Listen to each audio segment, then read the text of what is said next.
से वक्त में मैं अपनी पूरी बात को रख नहीं पाऊंगा, मगर वक्त का 9:30 बजे जलसे को ख़त्म करना है।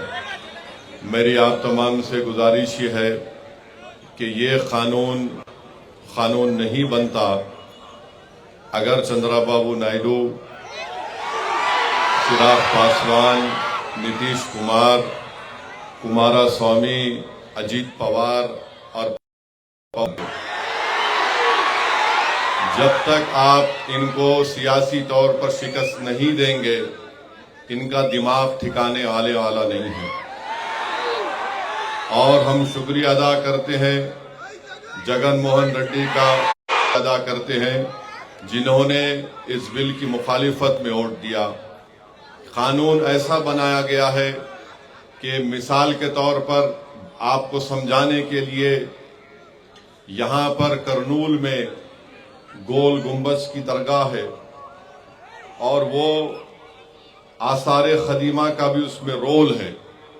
अब जब से ये कानून बन चुका है, वक्फ बोर्ड उसका मालिक नहीं है, एएसआई उसका मालिक बन चुका है।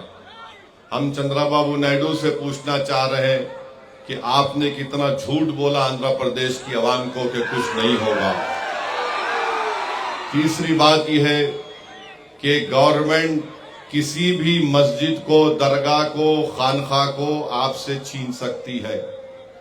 आप इस खुशफहमी का शिकार मत रहिए, नहीं हमारे पास है, ये है। गवर्नमेंट कुछ भी सेक्शन 3C उठाकर पढ़ लीजिए आप। और फिर इसमें ऐसा कानून बनाया गया कि लिमिटेशन का कानून लागू कर दिया गया। अगर कोई 20 साल से 12 साल से 20 साल से वक्फ की जायदाद पर काबिज है तो चंद्रबाबू नायडू उसको मालिक बना रहे हैं। हम चंद्रबाबू नायडू से पूछना चाह रहे हैं, आपकी एक तरकारी की दुकान है हेरिटेज के नाम से, अगर वहां पर कोई 20 साल से कब्जा करके बैठ गया तो मेरी हो जाती, आपकी रहती। आप लिमिटेशन का कानून उस पर लागू कर दिए।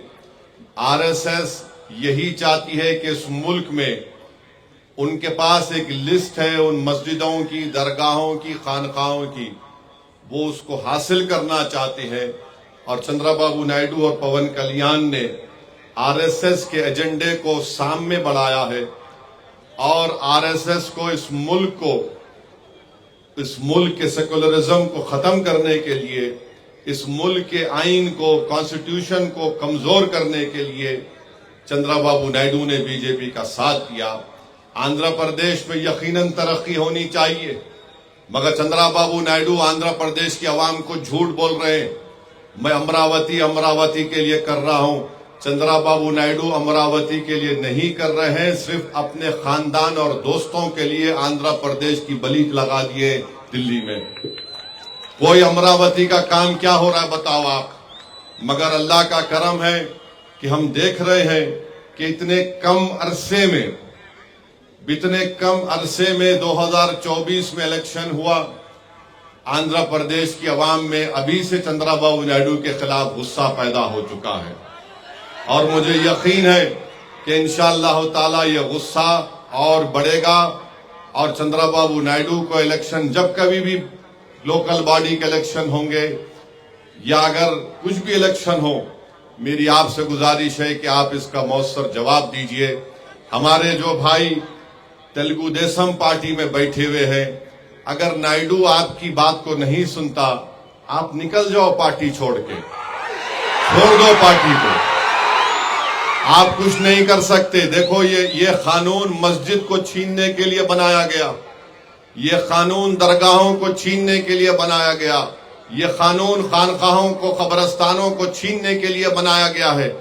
जब तुम्हारी और मेरी पहचान मस्जिद से है, इख्तलाफ हो सकता है, मैं आप कोई दूसरी पार्टी में होंगे, मगर जब बात शरीयत की, मस्जिद की आती है तो मैं आपसे अपील कर रहा हूं कि आप बेखौफ होकर टीडीपी को छोड़ दीजिए और पैगाम दीजिए कि आप कभी भी संविधान पर, कॉन्स्टिट्यूशन पर, शरीयत पर, मस्जिद पर कोई कॉम्प्रोमाइज नहीं करेंगे।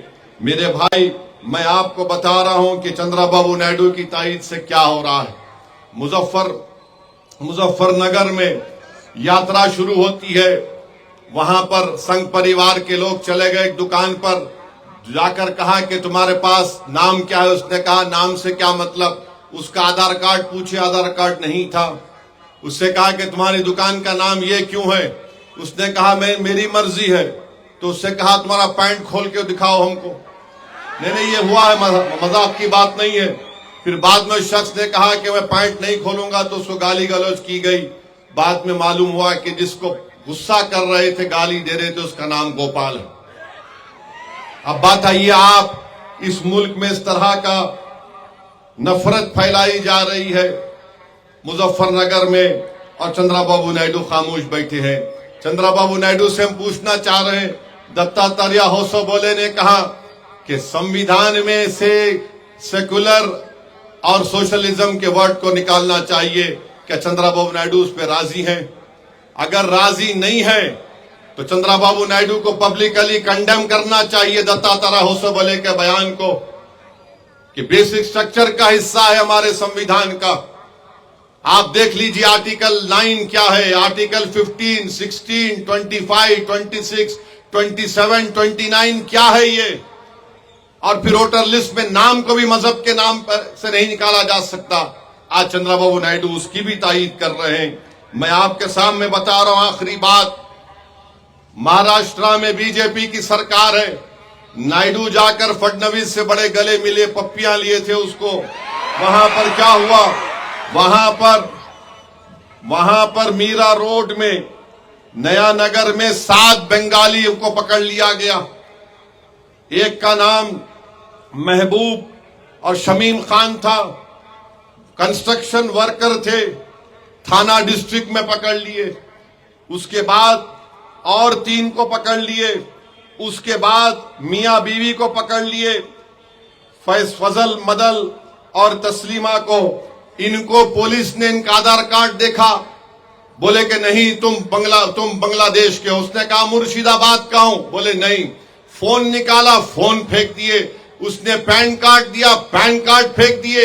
इन 7-8 हमारे बंगाली मुसलमानों को जो हमारे देश के हैं उनको बिठाकर बंगाल पहुंचाकर बीएसएफ के हवाले करके, बीएसएफ वालों ने उनको खूब पीटा और उनको ले जाकर ढकल कर बंदूक की नोक पर भारत के बॉर्डर से निकालकर बांग्लादेश के बॉर्डर में फेंक दिए। ये हो रहा है चंद्रबाबू नायडू। आपको अपनी कुर्सी की पड़ी है, हमको हमारे देश से बंगाली जबान बोलते थे। एक शख्स ने कहा कि मेरे पास 5-8 हजार रुपये थे, बीएसएफ के लोगों ने 7,500 रुपये छीन लिए मुझसे, बांग्लादेश में ढकल दिया उनको। फिर बंगाल की पुलिस ने पूरा भिजाया, कागजात भिजाए कि यहां के रहने वाले 3 बॉर्डर है, उत्तर दिनाजपुर, कोच बिहार से ढकल दिए 7 के 7 लोगों को। बताइए क्या हो रहा है हमारे देश में। अरे अगर आपको महाराष्ट्र में बंगाली बोलने वाले बांग्लादेशी नजर आ रहे हैं, मैं नरेंद्र मोदी से ये कह रहा हूं, भारत के वजीर आजम से, अगर आप जबान को देखकर ऐसा कर रहे हैं तो क्या आप में इतनी हिम्मत नहीं है कि वो 4 जालिम लोग जो 26 हमारे हिंदू भाइयों को पहलगाम में गोली मारे, वो कहां छुप गए? निकालो उन जालिमों को मोदी। आप सिर्फ बंगाली जबान बोल रहे हैं। उनका एयरपोर्ट पे, पूना एयरपोर्ट पे उनका आधार कार्ड फाड़ दिए। बेचारे का 25,000 का स्मार्टफोन रख लिए हजरत पुलिस। आप बताइए क्या हो रहा है हमारे देश में। बहरहाल क्योंकि वक्त हो चुका है, मेरी आपसे गुजारिश है कि आप तमाम लोग मिलकर तेलुगु देशम को सबक सिखाएंगे, नहीं सिखाएंगे आप पवन कल्याण को बताएंगे कि सुपरस्टार आप है। आप बहुत ये जो आज उनको हजारों की तादाद में वहां पर मार दिया गया, अल्लाह उन फलस्तीनियों को भी सलामत रखे। अस्सलाम वालेकुम व रहमतुल्लाहि व बरकातहू।